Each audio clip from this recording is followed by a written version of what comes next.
Thank you for coming. I'm Cecil Giscombe. This is the second event in the spring 2012 combined Mixed Blood Holloway series of poetry readings and talks about poetry and race. Tonight, we welcome NourbeSe Philip and Serena Lee. Serena Lee, who's a graduate student in our program here at UC Berkeley, will be introduced by Lynn Haginian, the author of the just released and quite wonderful book of 1,000 Eyes. And I yield the podium at this point to Lynn Haginian.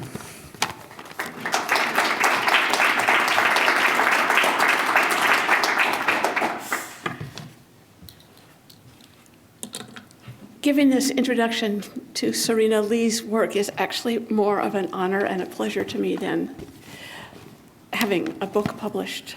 In part because I've worked very closely with her over last fall in an amazing poetic seminar workshop. And so I followed the growth of this manuscript that she's going to be reading from today. And there's a few others in the room who also know it well and are here in part to hear that work out loud. Serena Lee has called her current writing project a memoir, and she has titled it, for now at least, The Absence of Conflict. I begin with a seemingly simple description because apart from the proper noun Serena Lee, every one of its nouns, writing project, memoir, absence, conflict, invites reflection, and that reflection can give us a glimpse into the complexities, challenges, and ultimately the beauties of this extraordinary work. I will speak to the writing project term only briefly.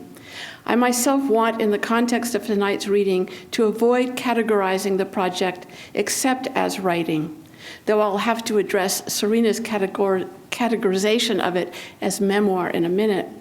I could credibly also call it poetry or fiction or creative nonfiction or autobiography or historiography or cultural critique or a serial essay, or, of course, a memoir. But if my introduction does nothing more than one thing, I wanted to prepare you to listen to the writing, the rhythms with which phrases and sentences follow each other, the interior collisions and audible semantic intersections, the shifting voices, or to put that in another way, the polyvocal sensibility that emanates from the writing. As for the term memoir, it immediately raises a range of questions, exciting questions. What is it that we do when we remember? What was happening, and how was it happening? What are the subjective characteristics of a rememberer? Is she herself at the remembered time, a representative of some zone or set of zones of identity, historical, gendered, ethnic, national, social, separate, unique?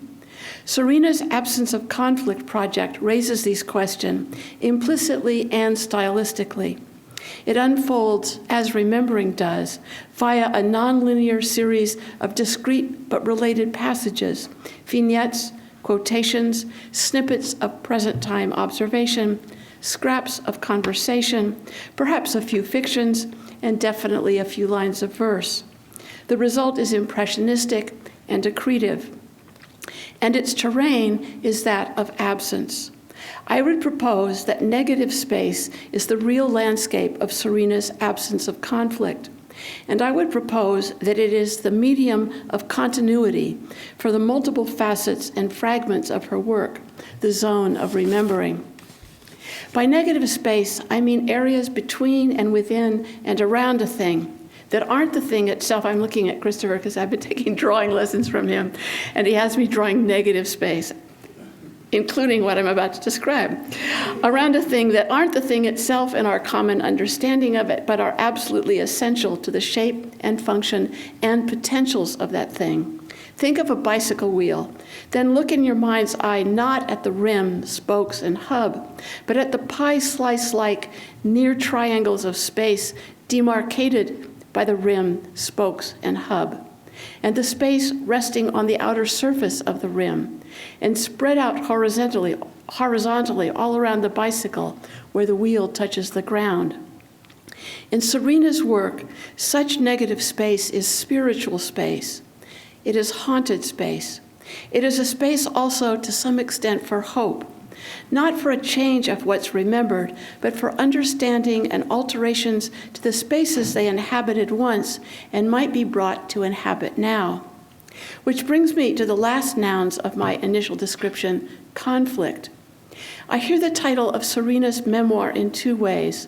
First, as the name of a condition brought about by a prohibition, absence of conflict, a suppression of difference, a denial of strife, battles, of the existence and perhaps the experience of warfare, and even perhaps repression of desire. But I hear Serena's title in another way, so that its meaning is almost directly contrary to the first. Absence of conflict might mean the absence that is conflict's own, its space, the negative space in which difference and difficulty might abound. The zone we might call the absence inhabited by conflict is not by any means a comfort zone, but it may productively, creatively, and even happily exist within as a well around that thing we call a life. At one point, Serena remarked to me that she thought her absence of conflict could seem very dark.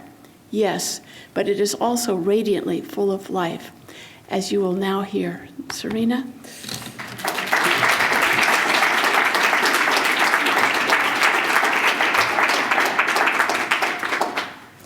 Thank you, Lynn, so much for everything. And what an honor to be reading with NourbeSe Philip. Thank you to Cecil Giscombe for that honor. I am lying flat on my back on the surface of an indoor pool. It is late in the evening, dark at the windows with the bleachers in shadow. The pool lights set the water pale, pulsing, aglow. I am propelling myself from one end to the other, hands scooping steadily and small at my hips, right leg still, outstretched before me, left leg in the air, strictly perpendicular. I am keeping my toes pointed. I have had ballet. I am guiding myself carefully by the lines of the rafters. There is a shriveled corpse falling from the hole in the ceiling. Et in Arcadia ego. Oh, thought Clarissa, here in the middle of my party, there's death. 9 years old, I am just enough nearsighted. In the summer, in the daytime, when the pool is lit with sunlight, the windows forced open, the air split with splashes, shrieks, delighted echoes. When I am the best diver, the fastest girl, the one who will surely join the swim team in a few short years, win races, carry trophies. The hole in the ceiling is a large whirring fan, gray, hard-working, offset by a square. At night, in the winter, when I am the smallest, youngest synchronized swimmer, light enough to lift and toss, a tiny trickster in Speedo gear, it is dormant, black, sullen above me.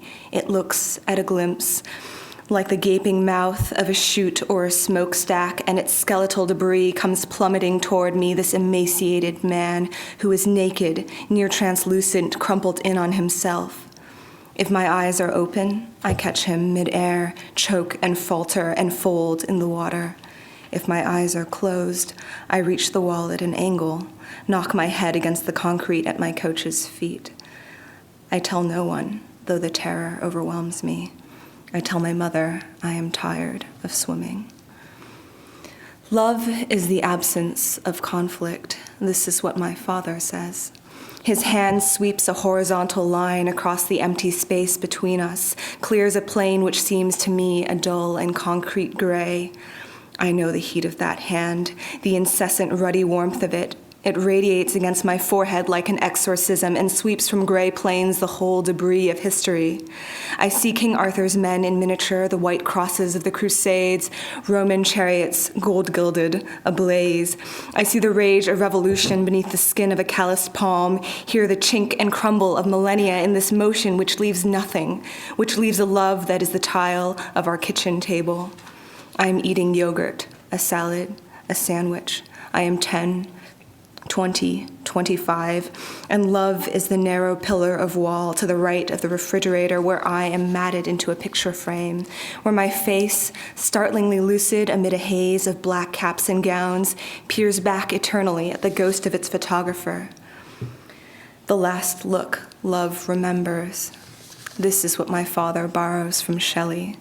At the Gare du Mont once, a friend ran alongside our train as it departed. She ran the length of the platform, head bobbing beneath our window, then stood at the edge of the station, waving us out of sight. Her eager, swinging arm, the abiding gaze beneath it. My father is thinking of these things when he thinks of how I paused on the walk on the day of my graduation and met the lens of his camera over one half-turned shoulder. To recognize love in someone, he says, is to attend to each moment as a moment of leave-taking, to anticipate and account for every minor goodbye. I think of how I smiled that day, tempered, indulgent, not quite pulling away. A year, 4 months and a half week earlier, he told me I would simply have to graduate without him. The answer to this question, why, is always first, because I will be dead. He came back from the paint store swinging fresh pails daubed with spring thaw and sprung our house up brightly from the scrap wood of its dim predecessor. That was the first color, an eager new shoot, yellow-green. He dressed me in a toddler's blue denim overalls and slid a pencil behind my ear, and I watched the bubbles shift in his heavy red level as he went about knocking holes in ceilings and walls, skylights, windows, sliding glass doors. In the backyard, where my garden trowel and rake and hose leaned up against the side fence by their imposing adult counterparts, he and she on weekends combed seeds into the soil, stuck cut plant pieces in fresh hollows, buried them, and watched them grow. The books I want are on the bottom shelf. I trail my hand along rows of plastic spines until the same few words appear over and over in block letter clusters beneath my fingertips. This is the best way. My father, 3 aisles down, is reading back issues of the Wall Street Journal, tracing trends in stock market figures, issue after issue, page after page. He thinks I am at the Children's Round Table, reading about crustaceans. But I have tried twice to finish the chapter on bivalve mollusks with no success so far. I will tell him I found them fascinating. The rustle of newspaper reaches me through the stacks like a private nod of permission, and I sit on the carpet filling my lap with these books I have been told to ignore. The photographs are difficult. They must be viewed obliquely. My hands, tracking before my eyes, uncover the part before the whole.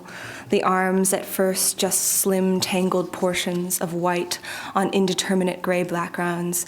The bunks and unoccupied, unwitting metal architecture. The shoes not yet discarded among other empty thousands. There are heads like gray pebbles. They are mounted on white chalk necks descending into loose gray shirts. There are hills and valleys with the texture of limbs. There are truck beds overflowing with the texture of limbs. If I squint, if I draw my eyes away, just 1 second of vision, a petrified flash, I can imagine this vast black pit in the ground has collected like rainwater and unfortunate fungus, is teeming with vines and bold protrusions, sun-bleached, creeping, desperate, alive. If I squint, if I draw my eyes away, there is a bleached white hole in my vision. It pulses and expands and is big enough to jump through. When the dreams come, blue-tinged and full of shadows, I run my fingers over my razored head, feel the prickle of each absent hair length like a static shock. I look down at the needle spurting ink into my arm and try to read the numbers as they emerge. I hold my breath, clutch my chest, clutch the arm of the woman beside me who is looking up at the nozzle angled silently over our heads. That is gas, I tell her. We are all going to die. I die, and I do not die. I am buried under bodies as they open the chamber doors and they find me and I am shot. I am buried under bodies in a vast black pit and it is night and the corpse on top of me is still bleeding. I am the corpse on top of me and I am still bleeding. I step on fingers, stomachs, faces. I climb the barbed wire and it slices my hands and I cannot get over it. I get partway over it. I get mostly over it and I am shot. I am shuffling forward slowly on bare feet over frozen ground, pressured from behind on either side by bodies in motion. When I look over my shoulder, I see the crumpled red face of the girl who has been crying and the dark-browed mother pulling sharply at her hand, and behind them a shifting articulation of features filling the space from ground to sky like pen marks on a sheet of paper. Here an eye, a chin, a forehead. Here an ear, a mouth hanging open. if in some smothering dreams you too could pace behind the wagon that we flung him in. Did you know, I tell my father, did you know their heads were shaved and their arms branded and their belongings pilfered and their bodies piled? And 2 million Vietnamese, he says, well, what about them? Then, when you read about these things, when you hear about these things, you are in it, but not of it, in it, but not of it. But you are of it, I do not say. But I am of it, he does not say, in quite those words. On the pavement before me, a desiccated earthworm, flat, beige, winding like the view of a river from above. How much of a body's volume is water? How much of it's air? Or not air, I mean, but gaseous molecules and the blank spaces between them, spaces we are told to think of, then ignore. In Powers of 10, why does the narrator say, at last, the carbon nucleus, so massive and so small, there are 6 protons and 6 neutrons, as if he has not just said, as we draw toward the atom's attracting center, we enter a vast inner space. 10 to the minus 11, blacker by far than the view of Earth from 100 million light years, the heart before the heart of carbon, the heart before the heart of the matter. I retrieved worms from both yards and deposited them in styrofoam cups atop handfuls of soil. I wore their moisture off on my fingers, coaxed them under leaves and onto sticks, shook them out over shady crannies, limp and dehydrated. How much of an earthworm's body is the brown of the soil it has digested, the ruddy pink of its blood? How much the segments it has regenerated, a head or a tail or a head again? This lonely scene, the galaxies like dust, is what most of space looks like. The corner of my room with the folding door closet where my mother hangs all her old, elegant clothes, plastic wrapped and smelling of a Europe faded, is Anne Frank's fatal Amsterdam annex. I do not have a hinged bookcase and must improvise, shrinking down in the narrow space between closet and bedstead, straining to hear the staccato strut of Gestapo boots on pavement. We must be very still. We have chamber pots beneath our beds, and the smell fills the air unbidden, and perhaps I want Peter only because we are scared and in hiding and otherwise alone. Peter is a shadow boy by my side, half conjured from wall and carpet, disillusioning to touch. I reach for his hand and feel instead the curl of my fingers on my palm. The bookcase swings open. They have come for us. I have dreamt this moment many times, reduced and blended a dozen ways. The steps of the annex, short and white, the bookcase white, the walls white, the black boots of the SS officers appear like a stain, and the air stings of exposure. Sometimes I am no longer hiding. I am an omniscient other, chasing the stamp of the rapid ascent, hovering anxiously as the landing fills with uniforms, rifles, wrapping batons. No, you mustn't, please, I shout. Or, you're wasting your time, they've already gone. But the lie tastes leaden, and the bookcase falls away before a row of crouching figures. They look up at me in furious accusation, their blurred, angry features coalescing into the black and white face of a 15-year-old girl, wild-haired, toothily smiling. I'm sorry, I sob. I'm so sorry. You must believe me. I never wanted this to happen. The officer's grip is bruising. He has got her by the arm, and she stumbles down the stairs, saying not a word. My father looks out at the ocean. I do not think it is real, this image I have of him, but there he is, by the slick black rocks in the water, hands jammed deep into the pockets of flared trousers or tugging anxiously at a plaid wool bomber. The large dark frames of his glasses jut out shield-like from his face, which is buffeted by wind. The surf is somber, Atlantic, roiling, the sand dull and gritty, blanched by the solid gray cast of the sky. He is getting spray in his hair, planting himself in the thick white mist of it, looking out and out until his eyes, like the horizon, register nothing but blank obfuscation. The world disappeared behind a burgeoning fog. If my father hadn't saved himself with a few scattered lines of Shelley, our words are dead, our thoughts are cold and borrowed, was it? O wind, if winter comes, can spring be far behind? He would have drowned, I'm sure. Somewhere off the coast, a more fatally decisive Antoine Doinel slipping, sinking, waters closing overhead. He would have let the ocean take him, and in those foreign, battering waves, so much colder than the half-remembered tides of home, whispered back his own best lines. The silver waves roll toward the shore, pound upon the aged rocks, and no more. Thank you.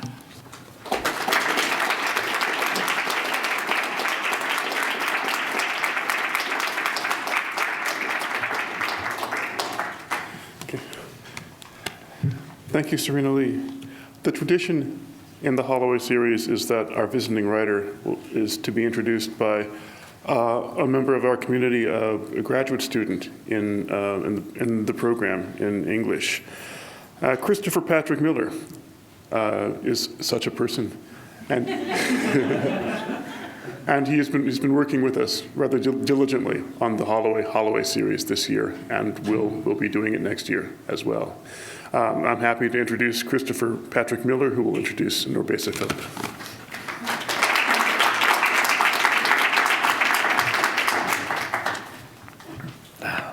Thanks, Serena. That was awesome. Okay.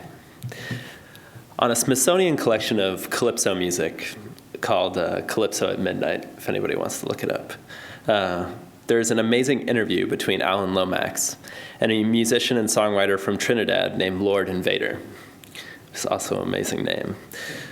Before Lord Invader performs, Mr. Lomax asks Mr. Invader what his theory of calypso music is and where his song Rum and Coca-Cola comes from. Immediately, the Lord Invader recognizes the political dynamic at work in this ethnographic moment and responds, "Diplomatically, you ask me what is calypso, Mr. Lomax. Calypso is a folklore of Trinidad, a style of poetry, telling about the current events in song. With regard to the song Rum and Coca-Cola, you want to ask me how I happened to compose it?" And at this point, he stops and just sort of lets the question hang in the air. And the likely American audience begins to laugh sort of uncomfortably, because the self-evidence of the title is that how he happened to compose the song is precisely the long colonial history and present situation of global economy he speaks from.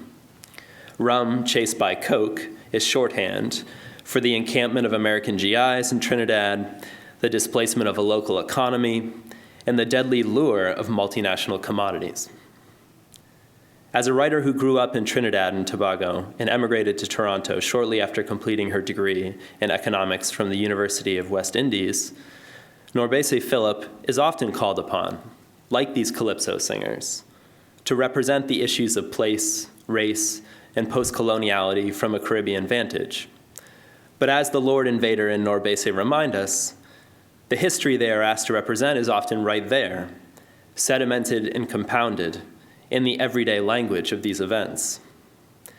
Fittingly, her 1989 collection of poems, She Tries Her Breath, opens with a passage from Ovid's Metamorphosis, in which Ceres is searching for her daughter, Proserpine, over all lands and over all the sea. The first poem begins in a series of questions, which then open onto a series of paths the poems take up through adoption bureaus, dream skins, catechisms, grasslands, and forests. And this is the first poem. Where's she? Where's she? Where's she be? Where's she gone? Where high and low meet I search. Find can't. Way down the island's way I gone. South. Daytime and nighttime living with she. Down by the just down the way see. Over the course of this first poem's halting syntax, mother, daughter, and landscape shift positions, act as both subjects and objects in a pursuit. The poem, an elaboration of a series of commonplace questions, is also the elaboration of a life, lived among these cyclical positions of land, sea, daytime, and night. Throughout her collections of essays and poems, NourbeSe reminds us that it is not enough for a post-colonial, postmodern poet to broaden the category of what counts and is recognized as human. Whoever has been dehumanized and violated as fetish value must also learn how to speak from her particular humanity. The making of words and images in father and mother tongues is a drama of maternity that is at once international and intimately intersubjective. It begins and ends in the very body, which is the site of exploitation, circumscribed movement, localized pain, and vital need. While experimental male poets from the Caribbean have endorsed the appropriation of national discourses and affirmed the positivity of a relational poetics, it must be remembered that women do not traffic in the same physical or imaginary landscapes. As NourbeSe has discussed of her childhood in Tobago and adolescence in Trinidad, these were and still are patriarchal places where women move in relatively closed circuits. Even the place comes to feel unfinished. In a 2004 interview, NourbeSe described the psychological wound of growing up somewhere where you know you can't complete yourself by what is around you. Completion had to come from somewhere else, be it a patriarchal discourse or the utopian first world. And despite these limitations, perhaps because of them, NourbeSe is adamant about her love for either the rural landscape of Tobago or the concrete industrial first world quarry that has become Trinidad. To write not just to a place, but from a place. What we claim as our personal ground is to write from our first experience of love. If we don't have this love to speak from, then we remain wanderers wherever we are, whether it be in Canada or islands in the Antilles. Take this letter she wrote to Camus Braithwaite from Canada, in which she maps out the problems of understanding our own necessity through a series of displacements. And this is, I'm quoting from the letter. This place here, where I am, is called Dunvegan, marking a history of settlement by the British, in this case, the Scots. I have no idea if I pronounced that right. 4 hours from Toronto and 1.5 from Montreal. The French presence is here as well. Nothing, however, of those first peoples.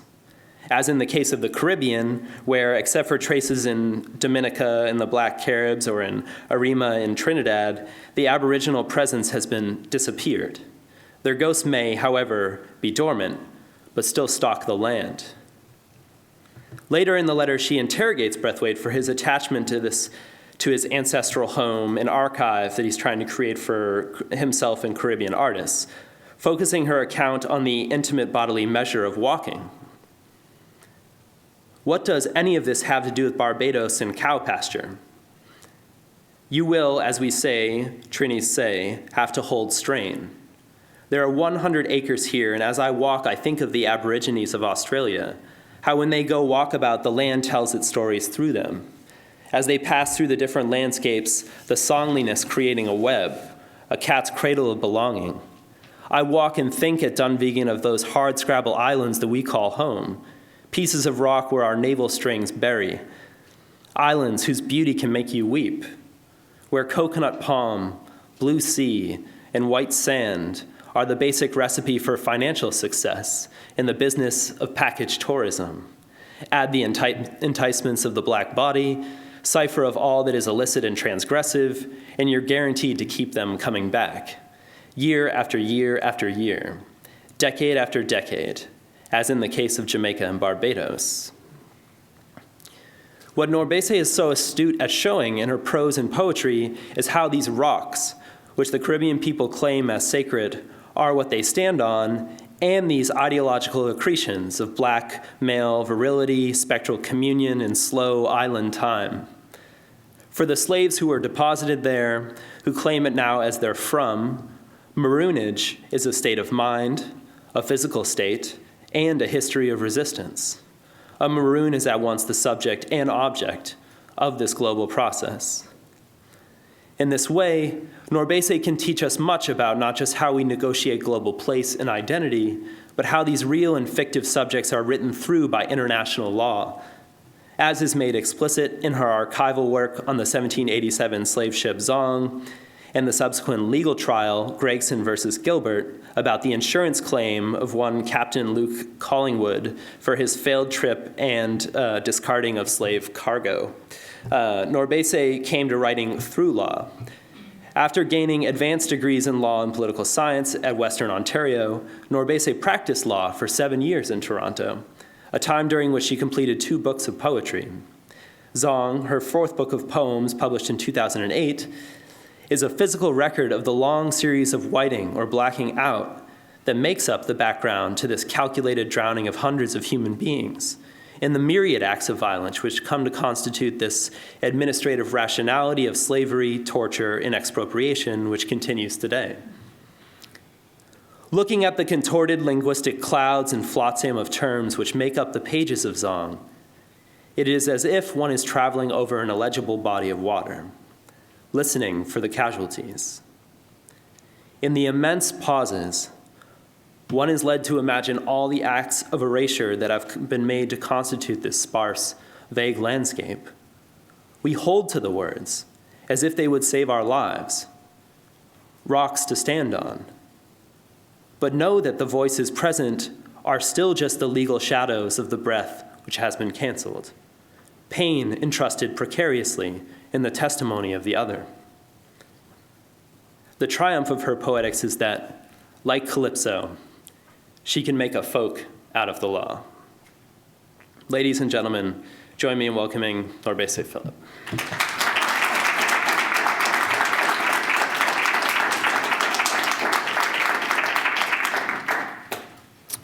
Thank you all for being here. In particular, thanks to Cecil.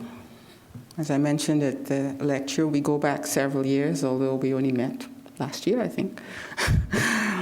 He asked me about 4 years ago no, more than 4 years, 10 years was when I first had contact with him. We're aging ourselves. Thanks to Lynn, met you for the first time last year and sent me a real letter the other day in an envelope with a stamp. Thank you for that. Serena, thank you for the urgency of that work. I really like that.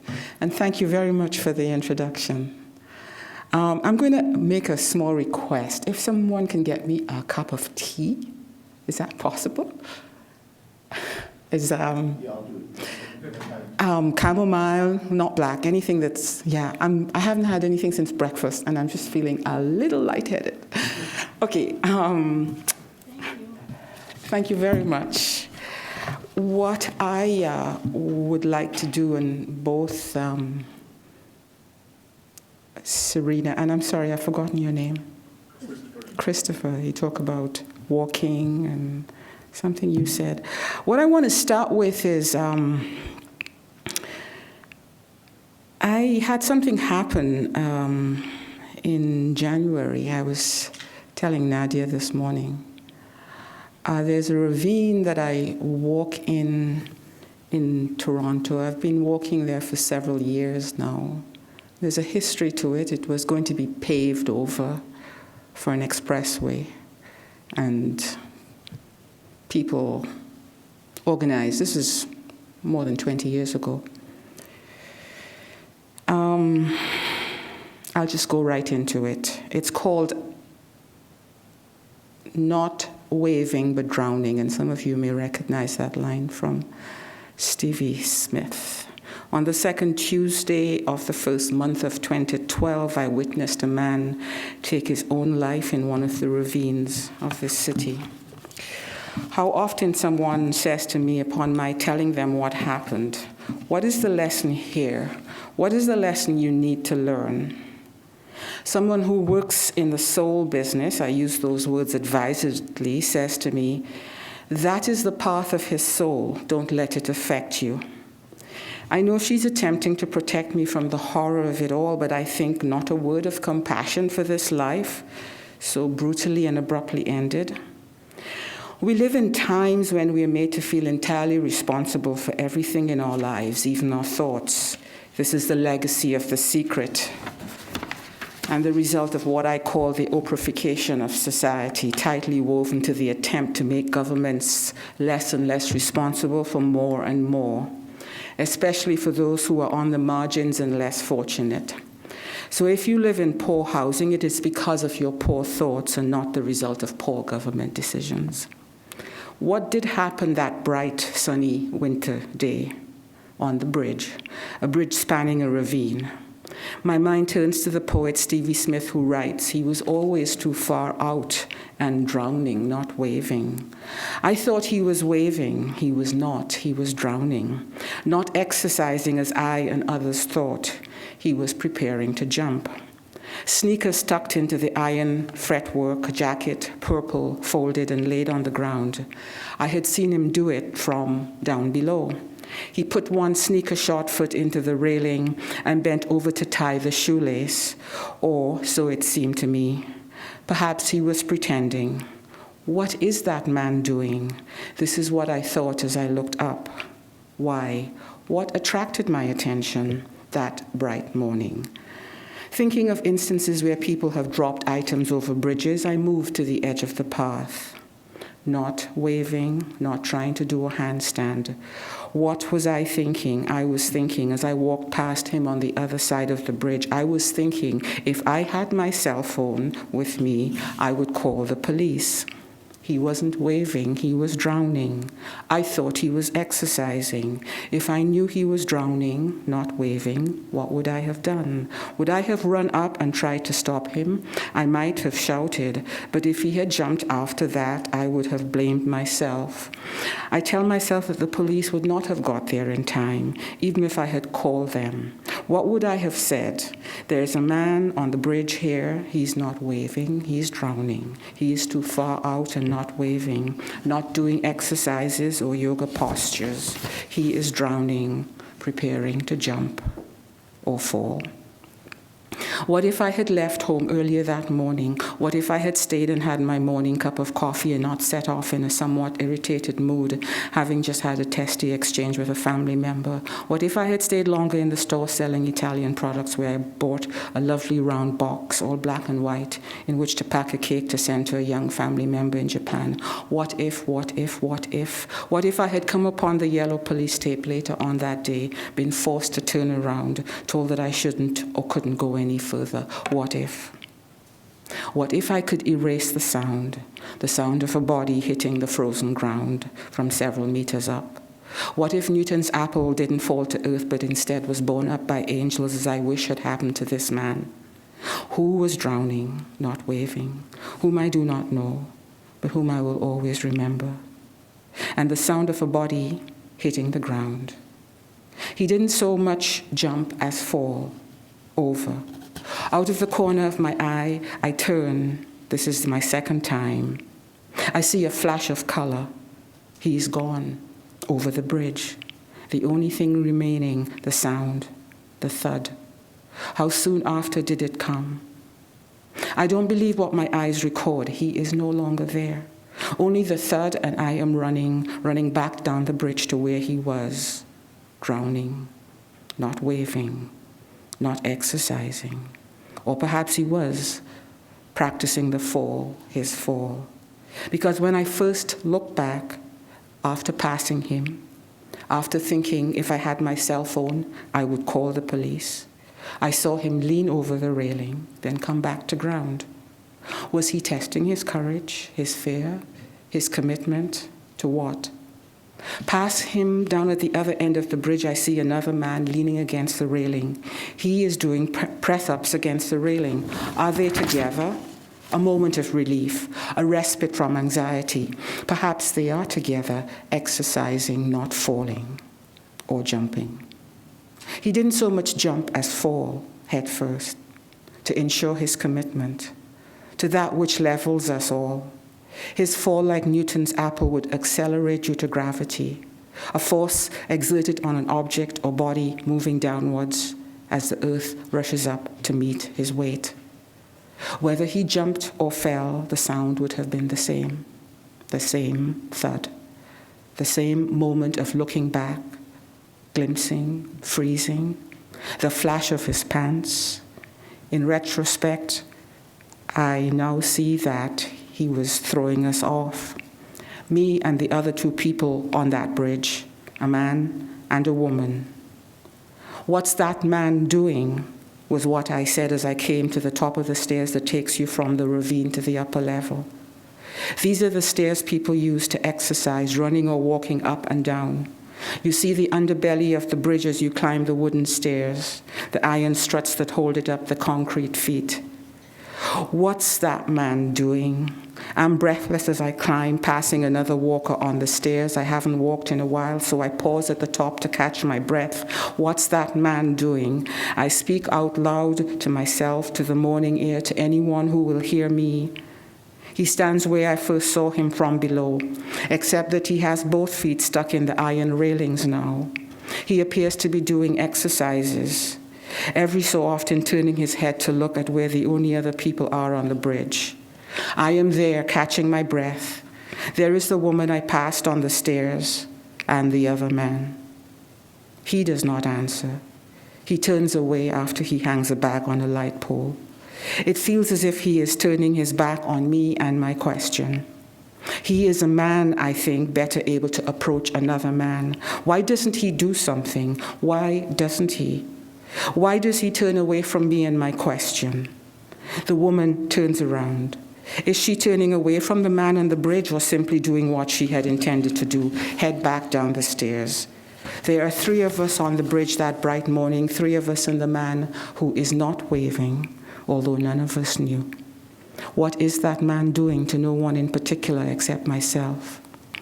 People should be careful, that's how accidents happen, is the woman's response. She, like me, did not see that he was drowning, not waving. What if I had continued to walk further into the ravine instead of climbing the stairs when I did? What if I had brought with me the crampons I used for walking on ice? I would have continued walking into the ravine. I would not have climbed the stairs. I would have come upon the event in the past tense, stopped by yellow police tape, forced to retrace my steps to find another route home, not past the man on the bridge, giving him a wide berth, walking on the other side of the bridge into the present. He makes me nervous, too nervous to walk close to him and his future, abbreviated as it is. I would not have thought, had I walked into the ravine and not climbed the stairs when I did. If I had my cell phone with me, I would call the police now. Something about this, something about what this man is doing makes me nervous. And what exactly is he doing? Exercising? His forearms are well developed. Is this some form of extreme yoga? He's too old to be doing this sort of thing. What is this man doing? Addressed to myself, to the morning air, to the bright blue sky, to the trees that you can see extending all the way to the east. I have walked across the bridge for at least 10 years. It's a footbridge, wooden with iron railings. Built in the 30s, it connects the homes on both sides of the ravine. It took me a while to walk in the ravine, alone, afraid as so many women are about being in isolated spaces alone. Countless of the times I have stood on that bridge and exhaled. Over the years, I have photographed it in every season, and as the earth tilts gently on its annual journey around the sun, it was mine to enjoy, one of the secret pleasures of Toronto. Up high, I often look across at the tree canopy, the green bright and tender with newness in spring, abundant and lush in summer. Death approaching flaunts its colors in autumn with a vibrancy eventually balanced by the severe white beauty of winter. Here I have seen the odd fox, bushy tail waving in the distance, the serene and sleekly shining ducks gliding on the water, red-winged blackbirds, the startling red of the cardinal. Pussy willows tall and gaunt, languorous irises rise out of the still water. They are runners, walkers, talkers, their dogs on and off leash, babies in carriages pushed by nanas, nannies and parents. I know this place intimately. It takes me 1 hour to walk from my home to the end of the ravine and back. There are fellow walkers whom I have seen for years as we cross paths. This particular winter morning, I see nothing except the bridge and the man on the bridge. What is this man doing? Why does he keep turning his head to look at us? What if I had my cell phone? There is a man here on the bridge and I don't feel comfortable with what he's doing. It looks like he's doing exercises, but something makes me uncomfortable. Would they have come, the police? I'll just read one more paragraph and go on to Zong.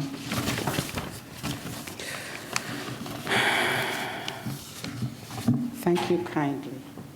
That's all right. Thank you so much. Does it matter whether he jumped or fell, if he intended to fall? Why do I make a distinction? Why didn't he climb up on the railing and jump? Had he done that, there would have been no ambivalence on my part, that is. Would we, the woman who answered my question, the man who was exercising, and myself, would we have rushed him, perhaps causing him to jump even more quickly? Why the elaborate prelude, the apparent pretense to exercises? Was he cloaking his intentions, and if so, why? There are few positive connotations to the word fall, except in relation to that beautiful transition season in temperate climates, when the leaves burst into a hallelujah of color. One of Christianity's deep roots is the fall, the expulsion of Adam and Eve from the Garden of Eden, giving rise to the idea of original sin. This originary belief is a crucial aspect of the Judeo-Christian culture that has so dominated, often negatively, the world for so long. Women and angels become fallen. Wings melting as he comes too close to the sun, Icarus falls to earth. Falling appears its own punishment. But Billy Joe McAllister didn't fall, he jumped off the Tallahatchie Bridge. The song surfaces a few days after my witnessing the suicide, the laconic tone of the ballad by Bobby Gentry playing over and over in my mind. The question there was, what did Billy Joe throw over the Tallahatchie Bridge? Somehow the act of jumping appears more active and purposeful. But what was the man doing?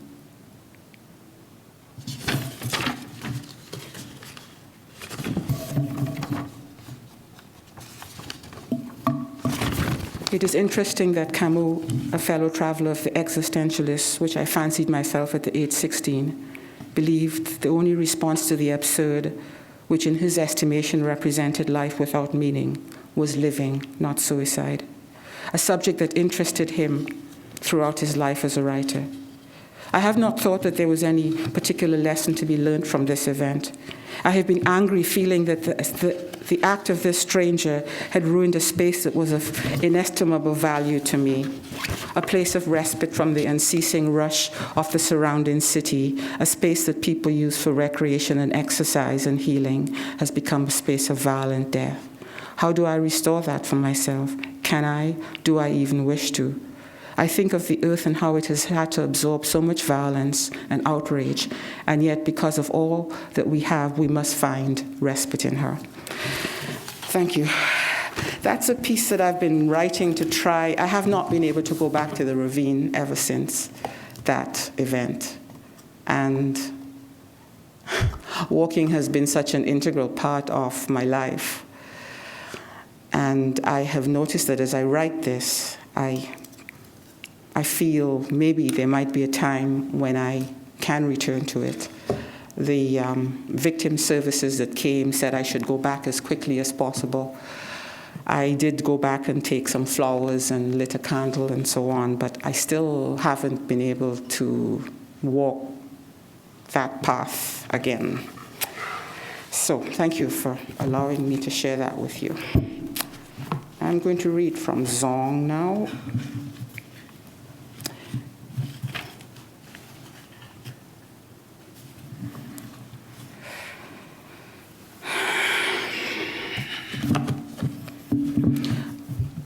So I'll read from the first section, just a couple of poems, and then I'll try and read a bit from each section, short bits. Zong number 20.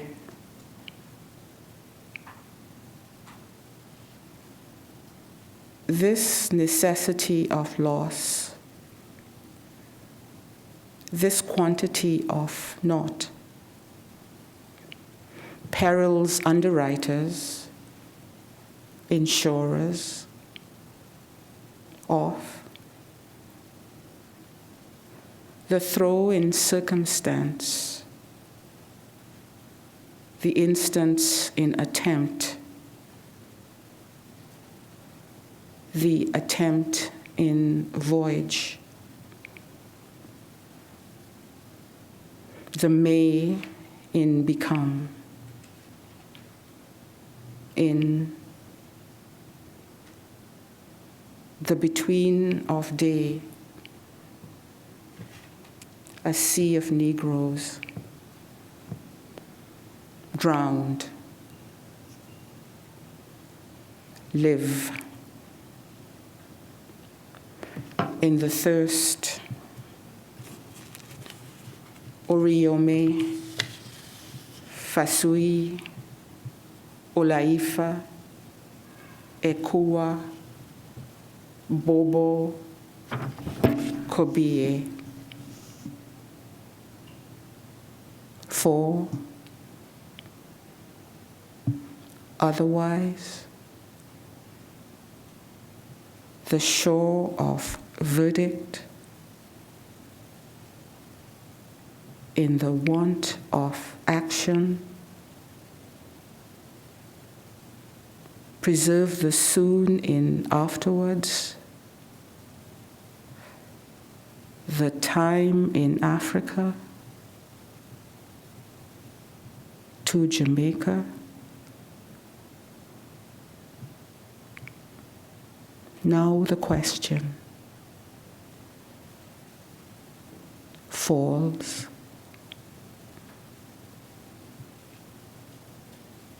upon enemies.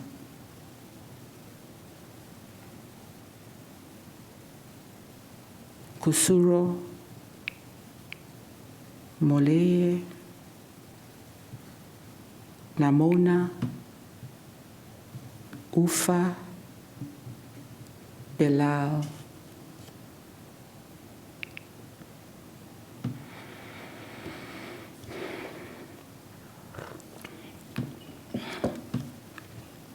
Zong number 21 is being is or should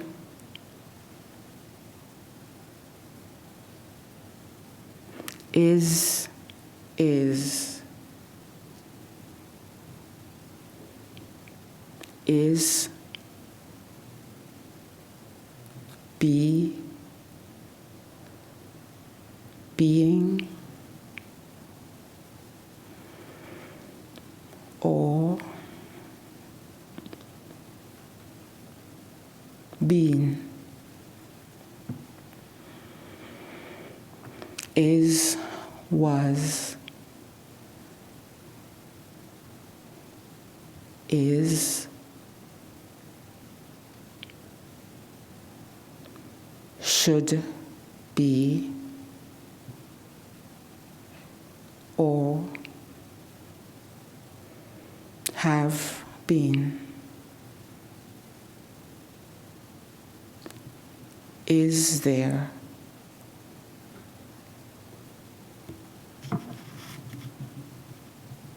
Ayodele, Oluwa, Oje, Olayinka, Motayo, Babatunde, was, should, was not, should be,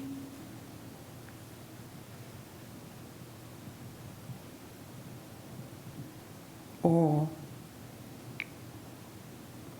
have been.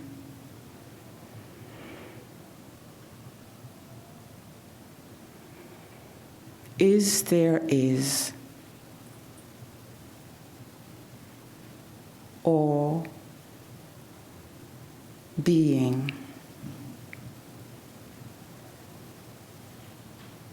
There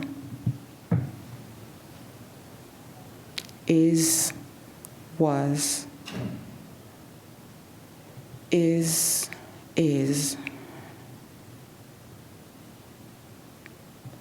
should,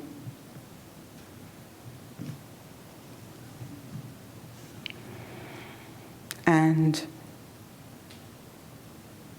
have been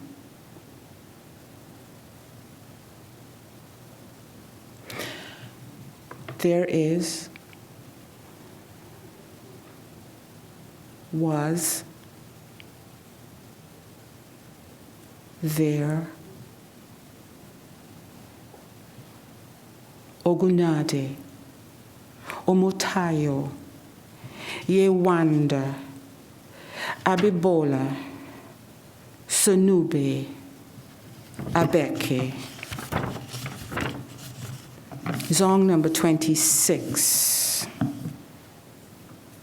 was the cause, was the remedy, was the record, was the argument, was the delay, was the evidence, was overboard, was the not, was the cause, was the need, was the case, was the perils, was the want, was the particular circumstance, was the seize, was the cost, was the could, was the would, was the policy, was the loss, was the vessel, was the reins, was the order, was the that, was the this, was the necessity, was the mistake, was the captain, was the crew, was the result, was justified, was the voyage, was the water, was the maps, was the weeks, was the winds, was the calms, was the captain, was the seas, was the rains, was uncommon, was the declaration, was the apprehension, was the voyage, was destroyed, was thrown, was the question, was the therefore, was the this, was the that, was the Negroes, was the cause.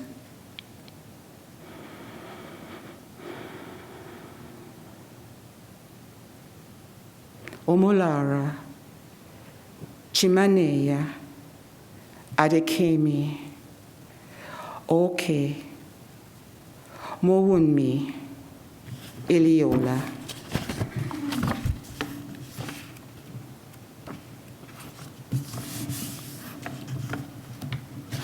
From Sal, non enim erat tunc, there was no then, St. Augustine. Water parts, the oba sobs, there is, creed, there is, fate, there is, oh,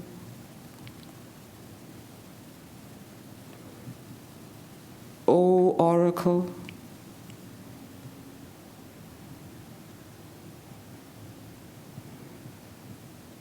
there are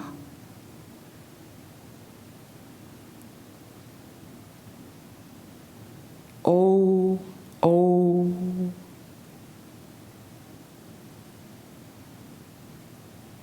ashes,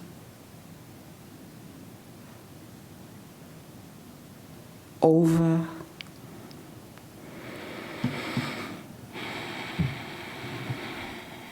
Ifa, Ifa,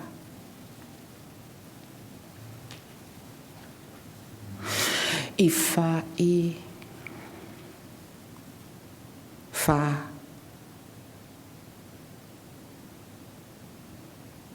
Fa, Fa, fall, ing, over,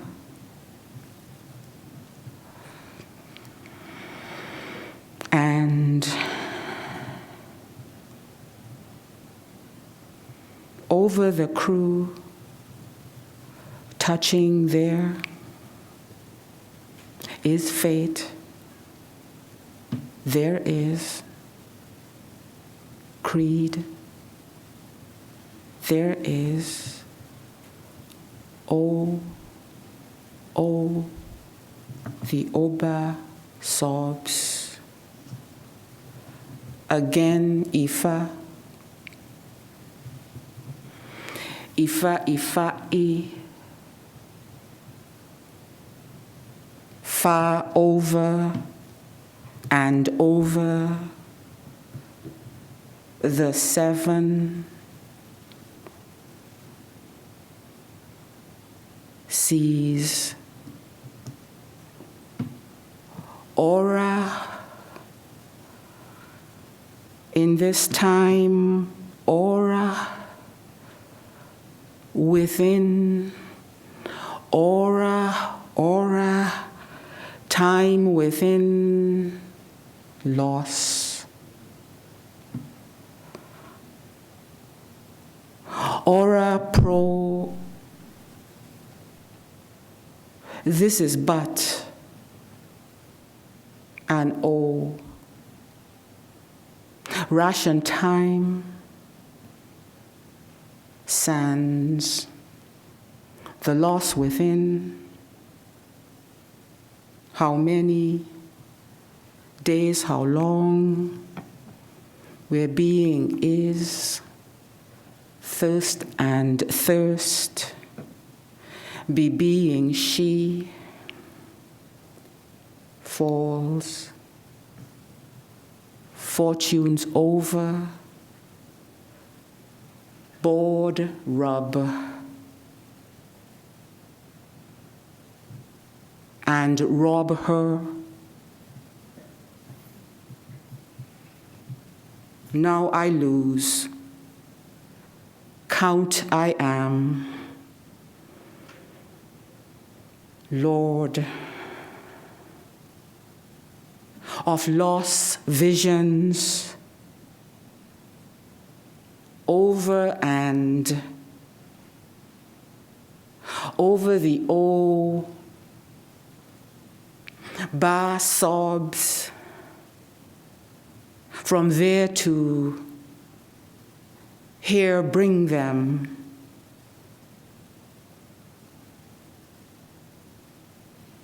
No provisions. From is to wa.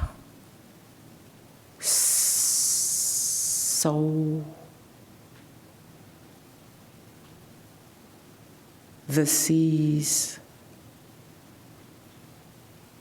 with she. Negroes ma, Negroes murder. How are we doing for time, Cecil? We're doing fine. As long as you feel comfortable.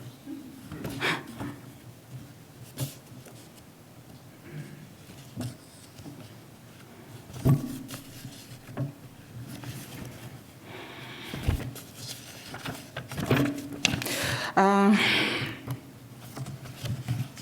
going to read a short bit from Ventus. The poet is the detective and the detective a poet, from Thomas More.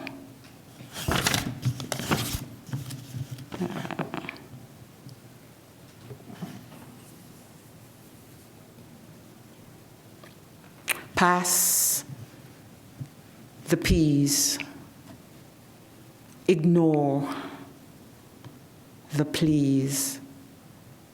Omi, omi, low, low, water, Claire, the sound of the oud rouses me. The air is danger. Oos with drum. Sound I hear. Words strange to my ear. The Oba smiles. He has owo, guineas, Sadies too. I have Guinea, Negroes, they shed tears for Ifa, Oshun, and Ogun, for Efun, for Eshu. Ask for Ame from Olu. His eyes rage. Would bring me run from the hat, death field, man in de dem me. He could, she died, come for him, fun fun, a tide of red upriver, me ode, where we dare, a fun, our mortality by the desire, tale at dawn, if only, Ifa, yak, yam, please, my own, she, Negro, the wonder of it, a dower gift for you, grain in the field, sun overhead, in your hair, gold as corn first. Act third scene. Circe argues with Eve about Eden. On the eve of murder, Rome mourns. I am going to go to the last section, second to last section, Ferum, and I'm going to read a bit from Ebora, which I only learned how to read last year. And I'll explain what I mean by that.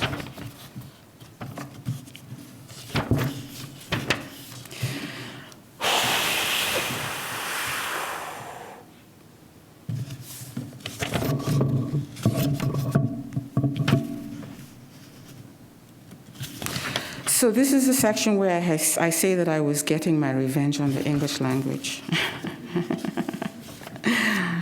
It was delightful. I didn't set out to get my revenge, but it felt like that.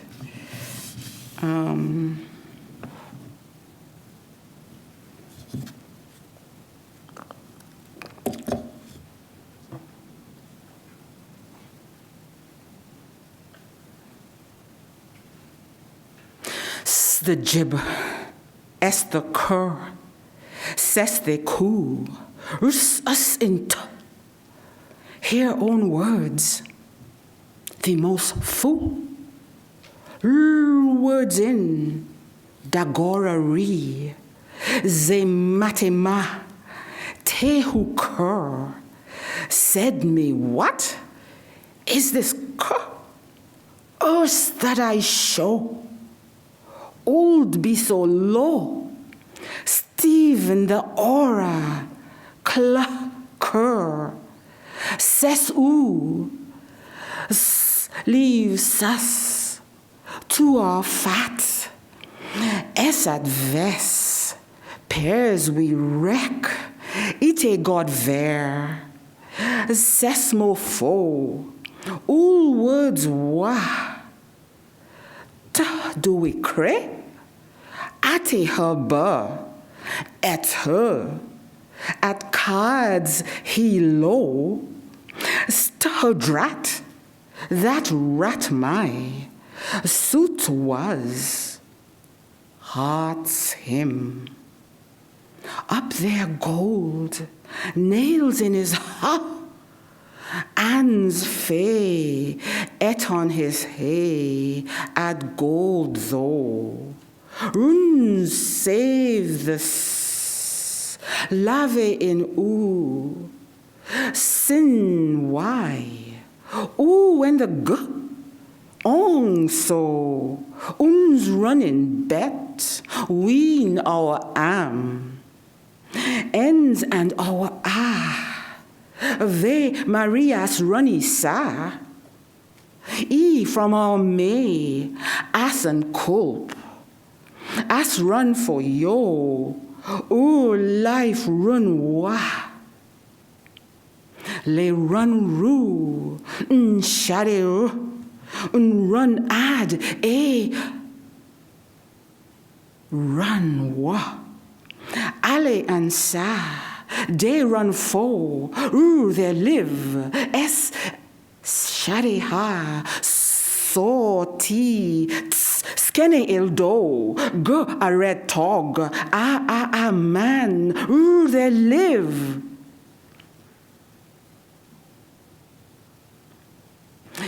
Of gold bah, ere he fum, the negro sapest to be. Rid of him, up there nigh, let to woo, do to the mass, till we slid, on a tide of pro, fit to murder, rob them of all, fall they crow, yate she spins at two, up drops, a stone, into the dray, into the day, ebeko, mes bonte, amoteam, on Lee your uth, but nows he has my me, and in day, as he deals to, he cards we say, trapped who will, ill win her the fee, raise hot, get to the toe, and the hero, she his now the sun go as round as ever, how low, had they la in their skir, in on fire. Ray rub the S, kin with O, ill while. And shade ha, they one go at agbo, the ob. Sobs ag, en and gen the oba so. Ye, lantic o, ye, omi, we be arrow, une bora, omi, ju, ye, lantic omi, yo, aro orun, ye, Lantic Caribi abo, ye, ma abo ob, omi ebora, ye lan, tik Caribe. Sho ala omi odo ofa sho karibi sho omi la lantik ye awama ye omi omu abo wabaha ye ma abu iseni ise ini omi ara abudini omi ye omi mi ala ofa ma abu ye garibi ye omi.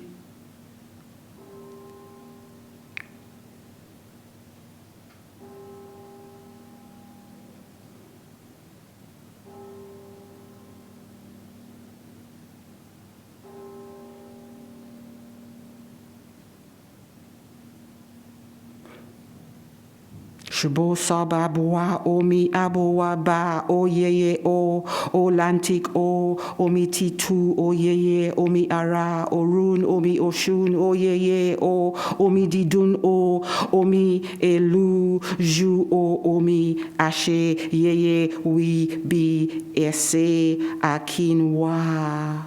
Wa wataki become from omi ye we be ebora aki ashes and salt for bo dies of kin under the sk in of s e way. The last section is a Bora, and as I say, I hadn't understood how to read this until I suddenly realized that it was gibberish, some of it, and that when you don't understand a language, what you hear is gibberish. So this is how I read it sometimes. I just thought it would be of interest to you. It's just a very short section. Dear Lisa, Dave asks that when did we you?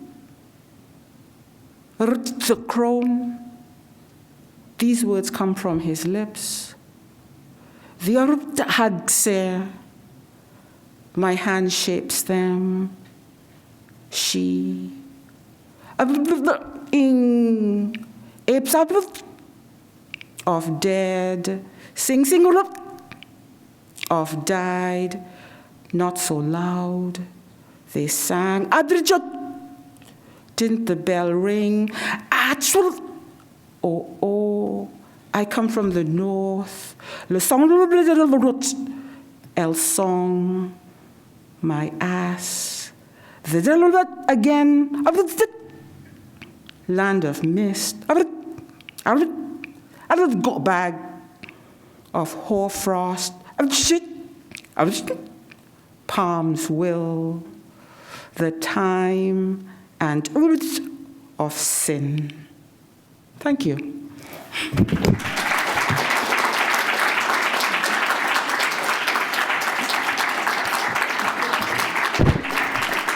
Thank you very much for the tea.